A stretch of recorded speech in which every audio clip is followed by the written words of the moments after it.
Welcome back to Champion Chess Commentary. Love a good chess battle? Hit that subscribe button. Quick one before we start.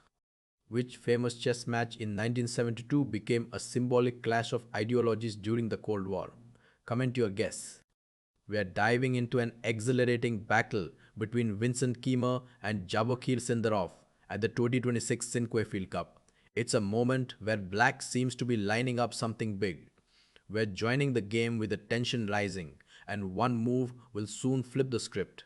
Black is eyeing a weakened white pawn structure, lurking for the opportunity to pounce on white's king.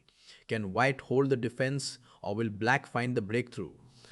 Sindarov's knight lunges in, capturing on e4. It's a bold statement, creating direct threats and putting pressure on white's central pawns. Keymer responds by taking the knight back with the bishop, trying to maintain control in the center. But this exchange leaves white's structure even more vulnerable. Now black's bishop slides to an aggressive square, aiming at the heart of white's position. Keymer senses the danger and moves his king to safety. The tension is palpable as both players maneuver for control, the board like a tightly wound spring ready to burst. Black seizes the moment, capturing the pawn on e3 with the bishop, sacrificing material to open lines and expose white's king. Keymer brings the rook to f1, desperately trying to shore up the defense. And here we pause. White's king is exposed. White's king is exposed. What would you play here as black? There's pressure, threats, and the possibility for a devastating blow. And Sindarov finds it. The rook slides to e7, a move brimming with intent. It's not just about defending the bishop on e3, but a setup to double the rooks on the e-file, intensifying the attack on white's overly stretched position. This move threatens overwhelming pressure along the e-file, and there's no easy way for white to escape.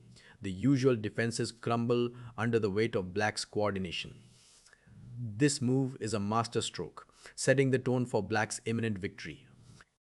Keymer attempts to regroup with the bishop back to d3, but black's king is already moving to safer pastures, clearing the path for his rooks.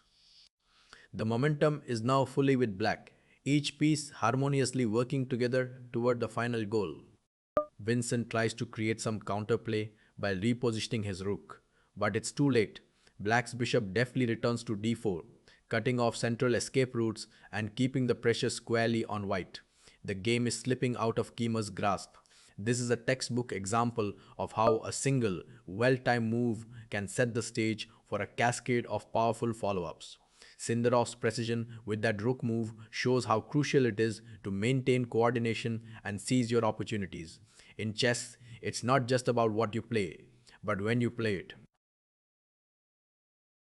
So, did you get it right?